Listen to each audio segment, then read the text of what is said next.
There is the Colombian mafia and some other drug mafia. Which series is this from? It needs to be shared. In other words, all of this is under control. And when some mafia tries to wriggle out, they are pressed down. This includes Afghanistan, and this is indeed what is happening now at this very moment. In particular, drugs began to flow to us in large quantities when the troops entered Afghanistan. And it is believed that certain state leaders were also allegedly involved in these illegal and illicit drug dealing activities. And they are tied up, they are stained by these things, which is why some big bosses do not emerge, because all of this was under control. The weapon of genocide is a terrible tool that affects not only the living, but also future generations, as it impacts human genetics, introduces changes, and leads to the degradation of people.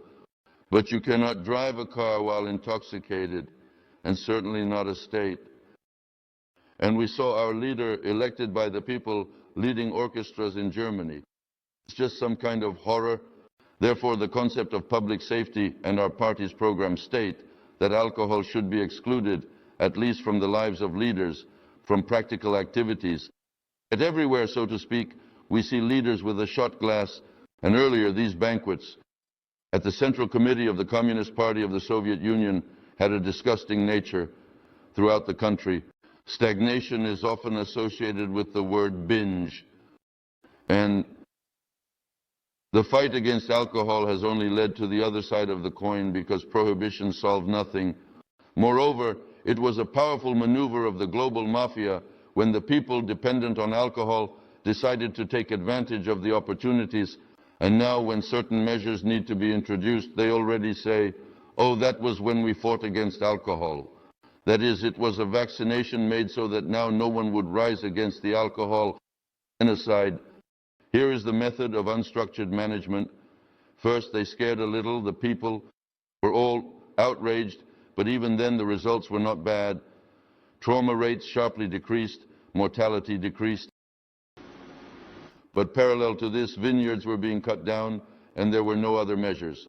Prohibition solved nothing, and people developed a rejection.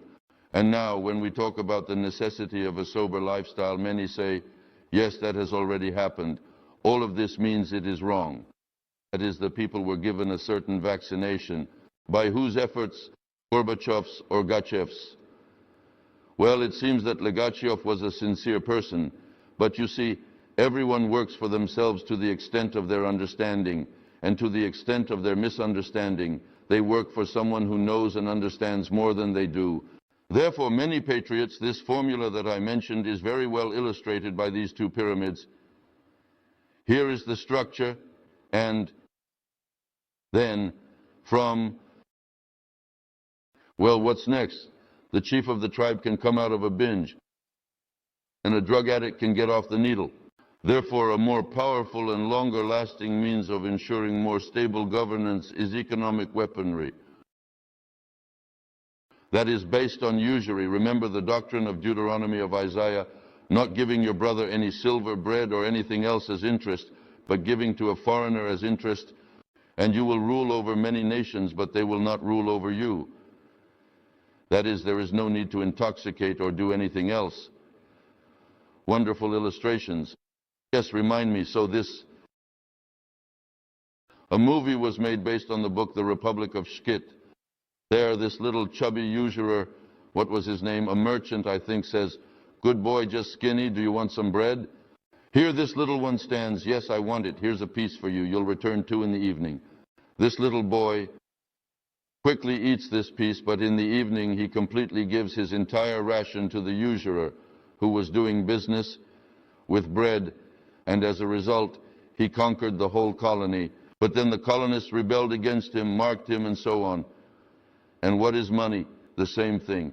Need some money. Here, take the money, you'll return it with a little more interest. And if at this stage of our meeting and lecture we limit ourselves to a little, later we will fully cover block of economic issues, everything related in particular to usury, and we will talk about it in detail. Well, for now I will say this to illustrate how our country was conquered using this weapon. Some boys from the IMF in Switzerland came and spoke to the uncles in the Kremlin, led by Yeltsin, although he wasn't the main one there. Need some money, and our uncles from the Kremlin pay attention. This is how they actually responded. They say, yes, the boys from the IMF in Switzerland, in our country, there is everything. There is gas, oil, gold, silver, nickel, aluminum, zinc, everything is there. There are plenty of forests. The whole country is covered in forests. From this wood you can make as much paper as you want, and on this paper you can print as much money as you want. But we have no money in Russia. And the boys from Switzerland, from the International Monetary Fund, spoke with their heads held high, saying, in Switzerland we have none of what you have in Russia, but we have money. And we will certainly give you money, but we will give it with two specific conditions. The first condition, you will return a little more to us with interest. And the second condition, since we must be sure that you will return the money to us, you must carry out reforms. According to our recommendations, here is the story that, as you may know, gradually unfolded over time. And in fact, our uncles from the Kremlin borrowed so much money over the years, to now pay off the accrued interest. The whole country must work for free, for various estimates ranging from several to 10 years. That is, we all end up being slaves as a result of the actions of our rulers. And by the way, we did not give them the authority to enslave us, neither by the Constitution nor in any other way. This, by the way, is a very serious thesis. One can question this. What were you doing? Who gave you such a right? This is nowhere to be found. And we have already talked about one of the distorted mirrors. Money makes money a lie. Money itself does nothing. It is human labor that does everything. The purpose of money is to accompany the circulation of goods and services. Goods and services rotate in one direction, while money rotates in the other. There must be a correspondence between the mass of goods and the mass of money. More money means inflation. Less money means deflation. The amount of goods and services is determined by the growth of the country's energy potential. Why? Because now all goods and services are produced using electricity. Electric rolling mill, electric pump, electric motor, electric saw, electric razor, electric vacuum cleaner. So if there is electricity, there are goods. If there is no electricity, it is very difficult to produce goods and services. Location of Sayano-Shushinskaya hydroelectric power station. Location of Bratsk hydroelectric power station. Where are reserves of gas, oil, etc. In Russia, and where is it in Switzerland? Here you have the definition of parity and currency. So this is currently done through the Rothschilds fixing procedure. An international mouse gathering is held twice a day after breakfast and after lunch. In one of the London banks under the leadership of the Rothschilds, these people, having specific goals in each country, set the price of gold per troy ounce. But they give the price per troy ounce. However, the volumes of gold sales and purchases in each country are known only to the banking corporation. They are reported to them by phone. In which country have wealthy individuals exactly started buying gold? So there is one economic situation. You feel that something is wrong in the country. If gold sales go the other way and gold is being dumped, it means a different economic situation. Therefore, by the volume of gold sales and purchases in a country, one can judge the economic state of the country. And since this is the case, the pricing of gold per troy ounce can be used to manage these processes, including the economy. By what formula is it determined that $1 is worth 29 rubles and 32 kopecks? You won't find this formula anywhere. But where does it come from? Is it just like that? Has the price of oil gone up? After all, someone writes these numbers. The central bank is not subordinate to either the government or the state. It is a private corporation. If I want, I print. If I don't, I don't. This is a bit of an oversimplification, but that's how it is.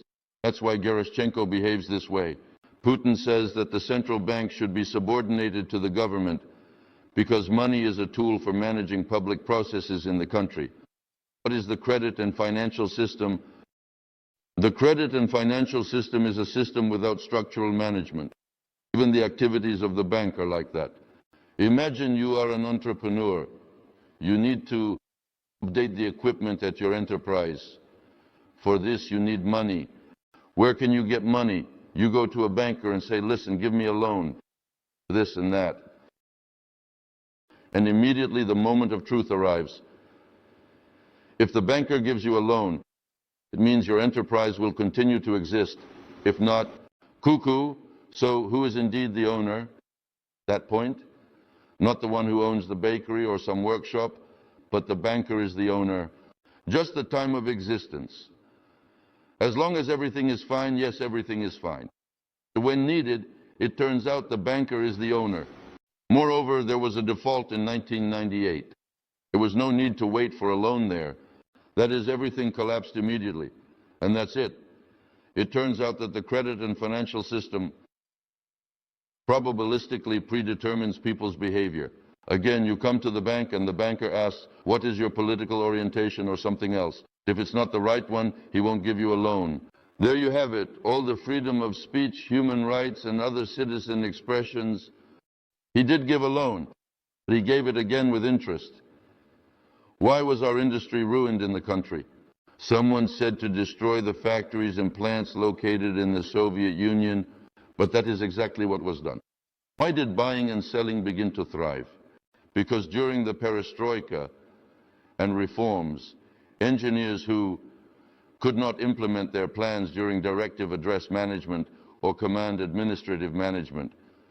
When you go with your invention from office to office and get kicked from one door to another, rushed, in the hope of realizing their potential. This, by the way, was also exploited. Then a situation arose. Here you are an inventor, you want to launch the production of coffee grinders or coffee makers. You immediately need a loan to purchase equipment, set up operations, you need a space, and so on. You took out a loan such as... But back then, loans were given at 200, 300%, and sometimes even up to 500% per annum. And you immediately faced the question, if I focus on my workshop in order to carefully and efficiently pay back the loan, I need to build walls, purchase equipment, set up production, sell my product and pay off the creditor. And to pay the workers, I won't be able to accomplish any of this in time. So what decision was made? They bring sheepskins to Turkey by plane, sell these sheepskin coats at a high price, and after that he thinks, why should I make these coffee makers? Losses are losses, back to Turkey, and so on. That's it. Therefore, there was no production at all. What was someone ordering? Don't make coffee grinders, coffee makers. No, it's freedom. But people, we went through this in lectures, probabilistically predetermined to do what I need. Here are the interest rates on loans. That is the interest rate, the means of managing millions of people, countries, and nations on planet Earth. The fourth is the priority of generalized means, economic. But we will get to know it in more detail in a separate lecture. But here, to understand the power of this priority compared to weapons, to genocide, one can, for example, understand what the process of liberating third world countries from colonial oppression was like. This was in the middle of the last century, in the 1950s and 1960s, and Britain was the dominant ruler of the seas, ruling Britain and its territories and so on. Britain ruled its colonies with weapons of destruction, the 6th Regiment, just as it left India and so on. That is, they held power through force of arms, and then there was no stability. People were outraged. How is it that foreign soldiers walk in our countries, demonstrations, and they transferred the control of countries and peoples, this mafia, the global predictor, from the 6th priority of generalized means to the 4th priority of generalized means, that is, economic. They supposedly gave freedom, but in reality, all these countries and peoples freed from colonial oppression fell into economic bondage. Only earlier it was held by bayonets and the people were outraged. And now he seems to be free, but what is there to be outraged about? Here is the whole trick, how one can look at these priorities of generalized means. This relates to the so-called material weapons. although there are also informational influences here and higher priorities, so that the people do not understand how they are being robbed through usury, how they are being intoxicated, drugged, how they are being killed in gang conflicts, interethnic conflicts. On the third shelf is ideological weaponry. Generally speaking, from the perspective of the most accurate definition of mass application is indeed factual weaponry, technological weaponry. But to understand such an initial concept, it is easier to explain using the example of ideology. And what is ideology? It is social technologies. That is, technologies are techniques on how to make, for example, a certain part. There are technologies for cutting wood, there are technologies for processing metal, and there are technologies for shaping people's consciousness. Therefore, such technologies, technological priority, are very simply examined through ideology. How is this done? What relates to ideologies here? Religious denominations, religious teachings, various religious cults, secular ideologies. Therefore, the principle of divide and conquer is implemented here. If we now essentially compare, or in essence draw a comparison between the work of the autopilot and the informational influence, what is happening here? A certain number of people in parts of the super system are taught that Jesus has risen, meaning biblical dogmas and so on. And these people are guided by the same ideals. Others are taught Allahu Akbar, God is great. This means they are taught varied beliefs. To others, Karl Marx and Rosa Luxemburg, the best people of humanity, mean that one should be guided by their ideals and the teachings of Karl Marx. These people walk with red flags. That is, everyone has their own idea in their head, their own behavior pattern, acceptance of the probability of certain decisions. For example, like Christians, God endured, and so should we. Submit, repent, all power comes from God, therefore do not rise against the authorities. And in our churches, what does every prayer end with? We pray for the authorities and her army, since all power comes from God. And what about this? The cynical power that was also found from God. We are told, yes, well, the people are unworthy like this. And there is no understanding of governance, nothing. And in all these various ideologies, religious beliefs, contradictions are embedded, and the one who knows these contradictions skillfully pits them against each other. For example, one contradiction is between the Quran, for example, and the Bible. The Quran states that Jesus Christ was not crucified, while the Bible has the good news. That is, the good news that God gave his messenger to be mocked and laid all sins upon him, which is good. We have already considered the prophecies of Solomon and Isaiah. So based on these contradictions, one can create conflict. Karl Marx says, there is no God, while they say, God exists. And it is through such differences in understanding that manipulation can occur, which is what transnational corporations and transnational banks do.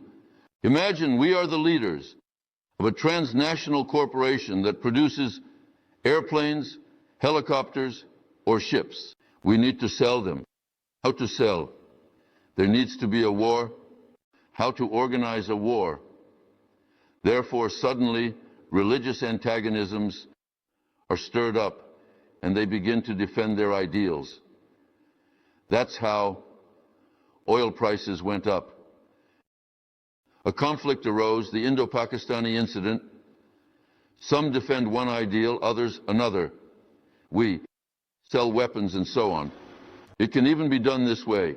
It doesn't have to be a large war, but rather organize a small conflict or tension, expose the shortcomings of the weapons, and carry out modifications to those weapons. And what is modification? It means it needs to be re-equipped. The existing weapons, or throw the old ones in the dump, make new ones, and money flows again. In a full sense, it turns out for some, war is a mother, because the biggest money circulates in 3 markets on planet Earth. First market is the raw materials market. Take oil, you can see that all prices fluctuate based on electricity, that is, on energy, because all goods are produced using electric power, and oil is one of those raw material sources from which the entire price formation dance begins.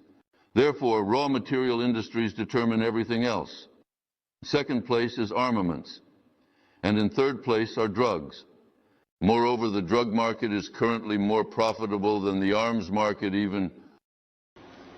That is why there is a considerable amount of focus and attention in the press and to events related to drugs. Those who try to dismantle this market and break free from obedience face harsh military intervention. That side, as you remember, arrested drug lords in Nicaragua, Colombian ones and so on. This mafia is being crushed. Those who do not want to share, who want to live on their own, and all of this is under the control of this mafia.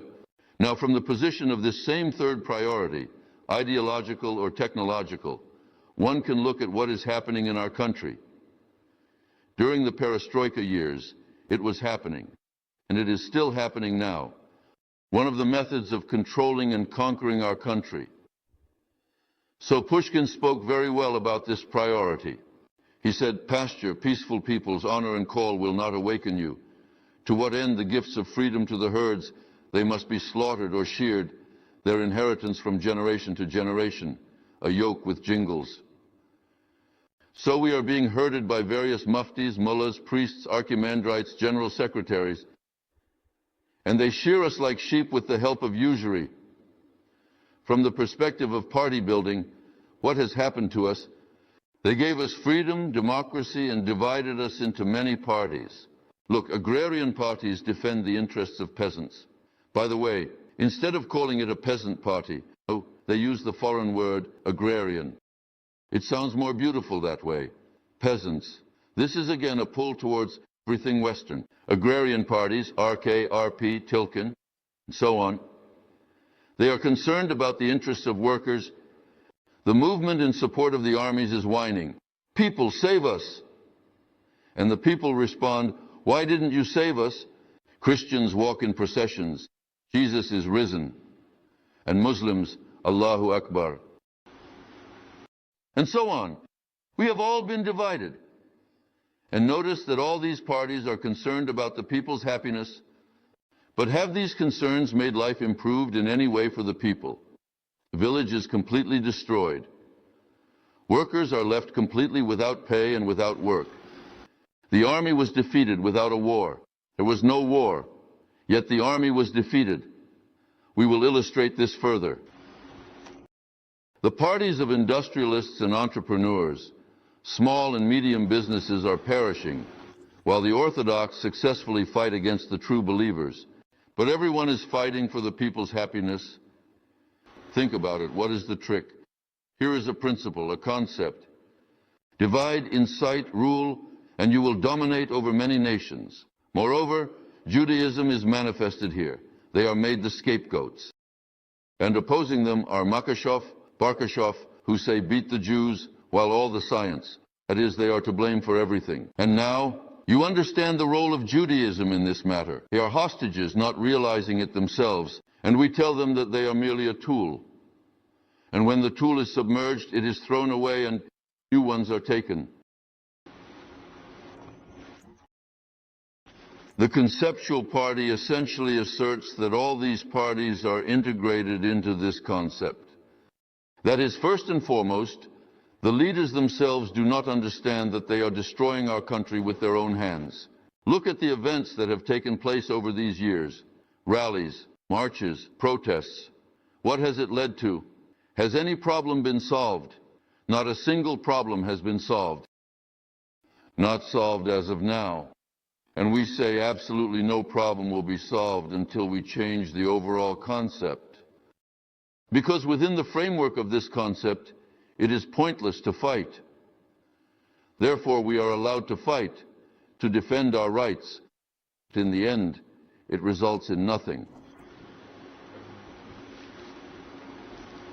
If we touch upon the issue of the army and the power of priorities, let's look at the invincible and legendary one that has known the joy of victory in battles. Where is it invincible and legendary? Right now, General Ivashov is speaking there saying we need to strengthen the army. If we save the army, we will save Russia. There are patriots and so on. Save.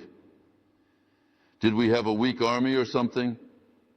Well, here I am sitting in front of you as an officer.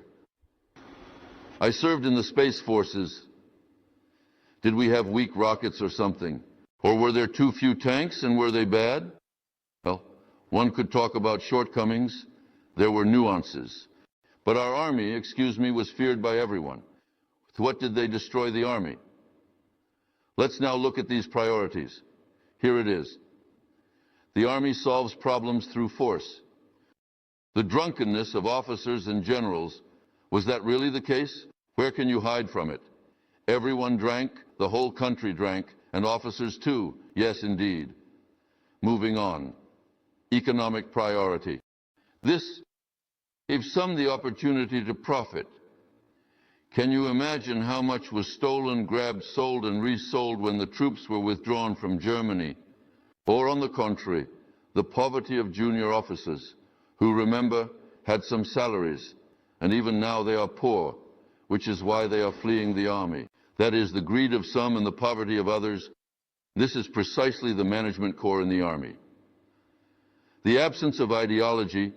Before there was at least one incorrect ideology, but now the army is completely out of politics. Asha Grachev said,